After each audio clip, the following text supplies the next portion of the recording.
여러분 안녕하십니까? 시스템 분석 설계를 담당하고 있는 이성화 교수입니다. 오늘 여러분과 함께 공부할 부분은 시스템 분석의 개요에 대한 부분입니다. 본 차시의 학습 목표는 다음과 같습니다.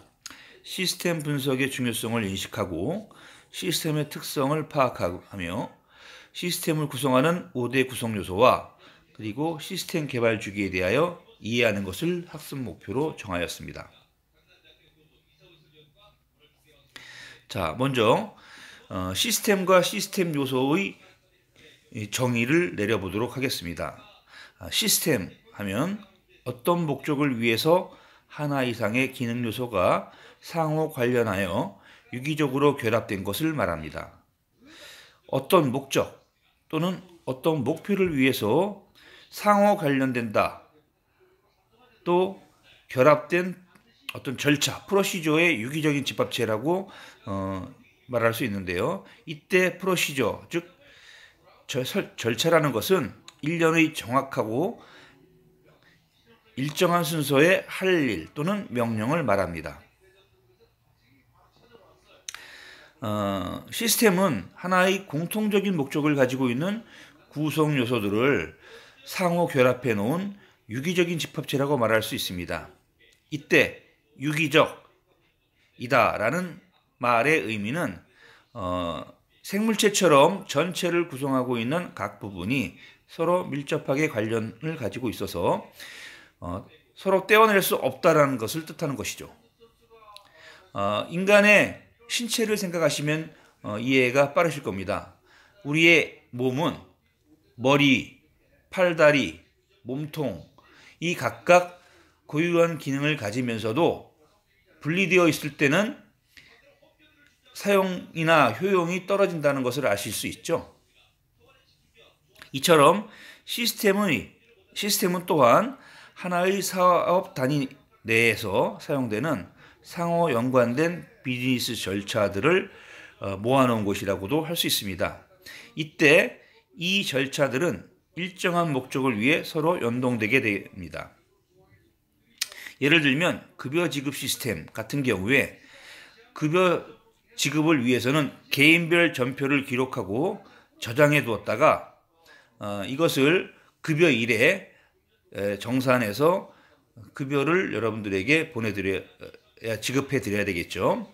또 재고 시스템도 한 예로 들 수 있습니다. 재고 시스템은 공급자들의 정보를 기록하고 저장을 하고 있죠. 그런데 이 두 가지 시스템은 서로 분리되어 있고 이것을 ERP 같은 것을 통해서 하나의 통합 시스템으로 구축하게 되는 것이죠. 그렇다면 시스템은 어떠한 구성 요소를 가지고 만들어지는지 살펴보도록 하겠습니다. 오른쪽 화면에 보이는 시스템 구성 요소의 그림을 참고하시고 설명을 들어주시면 이해가 빠르실 겁니다. 자, 기본적으로 모든 시스템은 입력과 처리와 출력 이렇게 세 가지 기본적인 구성 요소를 가지고 있고요. 이 사이에 각각의 구성 요소들이 원래의 목표대로 잘 동작하고 있는지 기능을 수행하는지를 감시 제어하는 제어 요소가 마련되어 있습니다. 그리고 처리된 결과를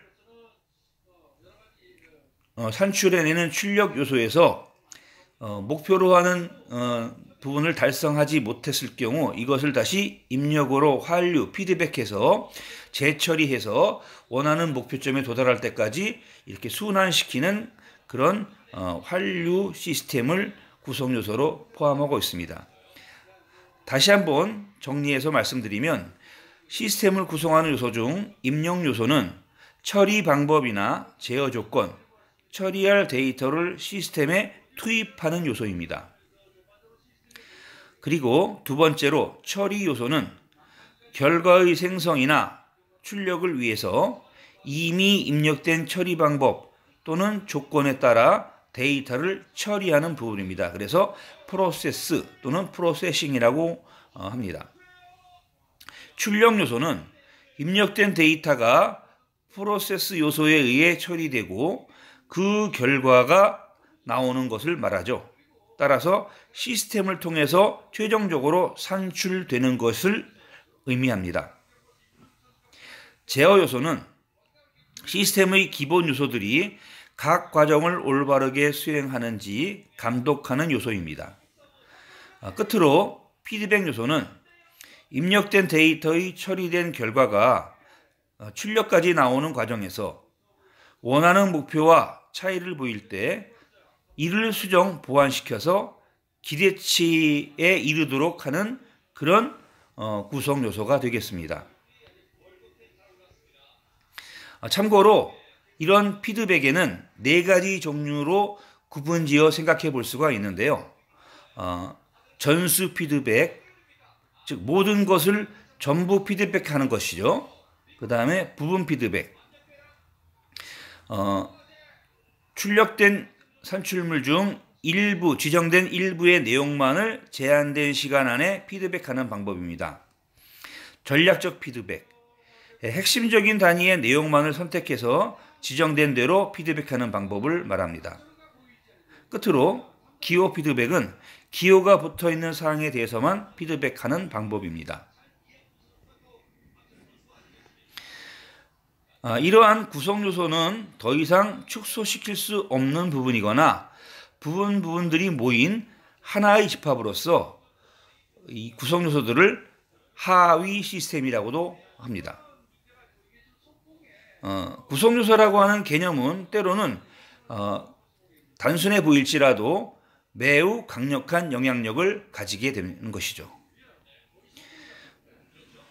다시 말하면 구성 요소의 기능은 어느 정도 다른 구성 요소의 기능과 관련되어 있어서 예를 들어서 제대로 설계된 자동차나 오디오 시스템의 경우에 전체적인 시스템을 바꿀 필요 없이 일부 부품만 또는 원하는 부품만을 구성 요소만을 수리하거나 업그레이드 할 수 있다는 것이죠. 이런 것들을 다른 말로 튜닝이라고도 말씀드릴 수 있겠습니다. 시스템은 환경 요소에 의해 많은 영향을 받기도 합니다. 다시 말씀드리면 시스템은 환경과 상호작용을 하고 있습니다.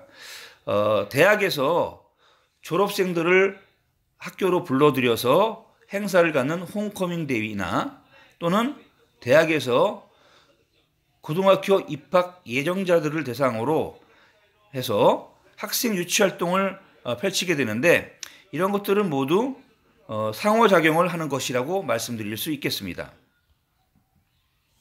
정보 시스템은 환경으로부터 데이터와 정보, 이때 데이터는 자연을 관측하거나 관찰한 그런 결과라고 말씀드릴 수 있겠고요. 또 정보라는 것은 이렇게 관측된 데이터를, 결과를 처리, 가공한 것을 말합니다. 그래서 유용한 형태로 가공된 데이터를 정보라고 이렇게 말씀드릴 수 있습니다. 다시 말씀드리면 정보 시스템은 환경으로부터 획득한 데이터와 이를 가공한 정보를 수신하면서 상호작용하게 되는데 이때 시스템과 환경이 서로 맞닿아 있는 지점을 우리가 인터페이스라고 부르는 것입니다. 따라서 하위 시스템 간에도 인터페이스는 존재할 수 있겠죠. 시스템은 기능을 수행하기 위해 환경으로부터 입력물을 받아들이게 되는데 예를 들면 인간의 경우에는 에너지를 만들기 위해서 음식을 섭취한다든지 공기를 마신다든지 물을 마신다든지 하는 것들이 환경으로부터 입력물들을 취하는 과정입니다. 결국 시스템은 그 기능의 결과를 산출물로서 환경으로 다시 내보내고 이러한 과정을 통해 자신의 목적을 달성하게 되는 것이죠. 이상으로 1차 시 강의를 마치도록 하겠습니다.